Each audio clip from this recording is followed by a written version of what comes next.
কোটা সংস্কার আন্দোলন ঘিরে চলমান পরিস্থিতিতে আবারও মোবাইল নেটওয়ার্কে সামাজিক যোগাযোগ মাধ্যম ফেসবুক বন্ধ করে দেওয়া হয়েছে বলে অভিযোগ করেছেন গ্রাহকরা।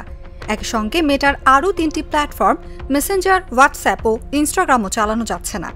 আওলাদ হোসেন নামে একজন গ্রাহক লিখেছেন, স্বাভাবিকভাবে মোবাইলের 4G নেটওয়ার্ক দিয়েও ফেসবুক বন্ধ করে দেওয়া হয়েছে। VPN ব্যবহার করে এখন ফেসবুক লগ ইন করতে হচ্ছে। তবে বাংলাদেশ টেলিযোগাযোগ নিয়ন্ত্রণ কমিশনের স্পেকট্রাম বিভাগের দুজন কর্মকর্তা নাম পরিচয় না উল্লেখ করে জানান, ফেসবুকের ক্যাশ সার্ভার বন্ধ করে দেওয়া হয়েছে শুনেছি, তবে তারা এই ব্যাপারে কিছুই জানেন না। অন্যদিকে মোবাইল অপারেটর কোম্পানিগুলো এ নিয়ে কথা বলতে নারাজ। গ্রামীণফোন ও রবির দুজন কর্মকর্তার সঙ্গে যোগাযোগ করা হলে তারা কিছু জানেন না বলে দাবি করেন। রোববার দুপুর 12:30 থেকে মোবাইল নেটওয়ার্কে ঢাকা সহ দেশের বিভিন্ন জায়গা থেকে সামাজিক যোগাযোগ মাধ্যম ব্যবহার করা যাচ্ছে না বলে জানিয়েছেন গ্রাহকরা।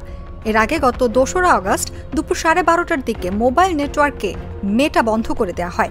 প্রায় 6 ঘন্টা পর রাত 7:30টার দিকে তা আবারও সচল হয়। কোটা সংস্কার আন্দোলন ঘিরে গত 18 জুলাই রাত আনুমানিক 9টার দিকে সারা দেশে ইন্টারনেট শাটডাউন হয়ে যায়। এরপর গত 23 জুলাই রাতে সীমিত পরিসরে ব্রডব্যান্ড ইন্টারনেট সেবা সচল হয়। ধীরে ধীরে সব জায়গায় ব্রডব্যান্ড সেবা চালুর পর গত 28 জুলাই মোবাইল ইন্টারনেট সচল হয়।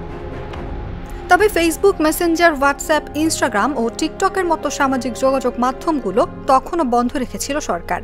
31 জুলাই প্ল্যাটফর্মগুলোর প্রতিনিধিদের সঙ্গে বৈঠকের পর সামাজিক যোগাযোগ মাধ্যম খুলে দেওয়া হয়।